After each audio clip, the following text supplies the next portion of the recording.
Pak Anies, lagi rame kita mau tanya soal bansos.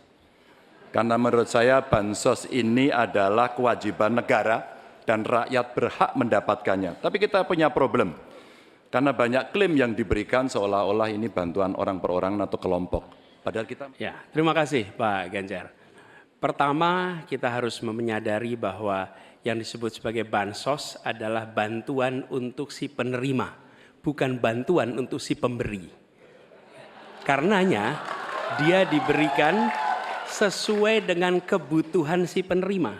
Kalau penerimanya membutuhkan bulan ini, ya diberi bulan ini. Terima kasih. Ya, kali ini pasti setuju dong. Karena proses logic thinkingnya adalah datanya diperbaiki. Ini yang pernah kita lakukan, dan ketika kawan-kawan Kades sudah bersusah payah, diberikan ke atas, balik lagi pada data yang sama. 1, maksud kami nomor urut 3, Bapak Ganjar Pranowo, bertanya ke calon presiden nomor urut 1, Bapak Anies Baswedan. Waktu Pak Ganjar 1 menit dimulai saat Bapak berbicara. Pak Anies, lagi rame kita mau tanya soal bansos.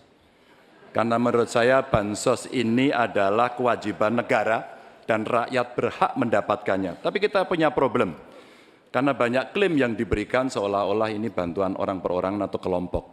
Padahal kita masih punya. Ada data yang tidak valid, ada cara penyampaian yang tidak benar, ada protes yang kemudian tidak terverifikasi atau terrespon dengan baik. Ini yang menjadi pertanyaan saya kepada Pak Anies adalah, menurut Pak Anies kira-kira bagaimana tata kelola bansos agar 1, tidak saling klaim, 2, bisa tepat sasaran, 3, tidak menimbulkan kecemburuan-kecemburuan, sehingga inilah satu harapan yang betul-betul bisa diterima oleh rakyat. Silakan. Masih ada waktu Bapak? Cukup. Kami persilakan calon presiden nomor urut 1, Bapak Anies Baswedan, menjawab pertanyaan yang disampaikan oleh calon presiden nomor urut 3, Bapak Ganjar Pranowo. Waktu Bapak Anies 2 menit dimulai saat Bapak berbicara. Ya, terima kasih Pak Ganjar.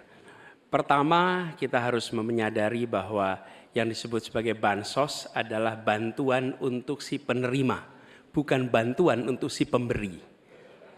Karenanya, dia diberikan sesuai dengan kebutuhan si penerima. Kalau penerimanya membutuhkan bulan ini, ya diberi bulan ini.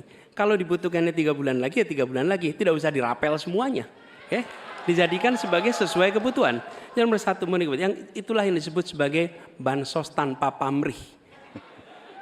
Kemudian yang kedua, pemberian bansos ini harus tepat sasaran. Artinya diberikan melalui pendataan yang baik, informasi data itu harus akurat, dan mekanisme pemberiannya melalui jalur birokrasi. Bukan dibagikan di pinggir jalan, tapi dibagikan langsung di lokasi menggunakan jalur birokrasi. Kemudian yang ketiga, yang tidak kalah penting, ketika kita berbicara tentang bansos ini, harus bansos itu bisa dipastikan mereka yang miskin, prasejahtera itu termasuk di dalamnya. Jangan sampai mereka terlewatkan. Karena itu kami menyusun, ini sebagai bagian dari perubahan, adalah bansos plus. Angkanya ditingkatkan, yang belum masuk masih miskin dimasukkan, dan diberikan bekal pelatihan, pendampingan supaya mereka pelan-pelan bisa mandiri dan hidup lebih sejahtera. Jadi kami melihat ketika sampai kepada bansos, bansos ini adalah atas nama negara. Ketika saya bertugas di Jakarta, semua paket bansos di kerdusnya diberikan label, dibiayai APBD DKI Jakarta. Bukan dari gubernur, dari uang rakyat lewat APBD DKI Jakarta. Jelas posisinya. Selanjutnya kami mohon kepada calon presiden nomor 3, Bapak Ganjar Pranowo, menanggapi jawaban calon presiden nomor 1, Bapak Anies Baswedan. Waktu Bapak 1 menit dimulai saat Bapak berbicara. Terima kasih. Ya, kali ini pasti setuju dong. Karena proses logic thinkingnya adalah datanya diperbaiki. Ini yang pernah kita lakukan, dan ketika kawan-kawan Kades sudah bersusah payah, diberikan ke atas, balik lagi pada data yang sama. Seolah-olah kita abai pada soal data ini, sehingga betul-betul bansos yang diberikan, yang rencananya tadi menurunkan kemiskinan, mengurangi gap, menurunkan kemiskinan oke ternyata, tapi gap tidak.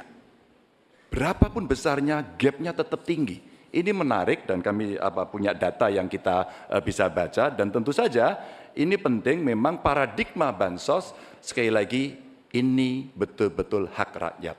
Tugas negara dan pemerintah adalah memastikan itu, bahwa ini adalah tepat sasaran dan tepat waktu. Tadi yang disampaikan betul. Dan kami berusul bantuannya ganti aja deh, bantuan kesra, karena tugas negara itu menciptakan keadilan sosial, bukan menciptakan bantuan sosial. Waktunya habis Bapak.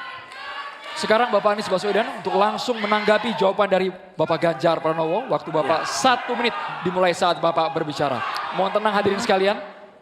Ya, terima kasih Pak Ganjar. Dan yang dibutuhkan juga Pak Ganjar, kita harus mulai memikirkan opsi bahwa bantuan itu bisa berbentuk cash transfer, mengurangi potensi korupsi dalam pengadaan barang. Karena kita tahu pengadaan bantuan sosial itu pada satu sisi memang membantu, sisi lain ini memberikan usaha pada justru usaha-usaha raksasa, karena yang diisikan di situ adalah produk-produk dari perusahaan-perusahaan raksasa. Dan ini yang menurut saya harus koreksi. Bila bantuan itu diberikan langsung dalam bentuk cash, ini salah satu yang perlu kita pertimbangkan. Mereka langsung gunakan sesuai dengan kebutuhannya. Lalu yang soal data. Data ini sesungguhnya bisa dikerjakan bersama-sama. Kami pernah lakukan di situ, pasti sama nih Pak Ganjar, berikan kepada RT, RW, mereka musyawarah mencocokkan siapa dalam daftar itu yang benar, siapa dalam daftar itu yang keliru. PKK, LMK, kemudian Karang Taruna, RT, RW, mereka bisa membantu. Datanya akurat, dananya dipakai sesuai kebutuhan. Makasih. Jangan lupa subscribe ya.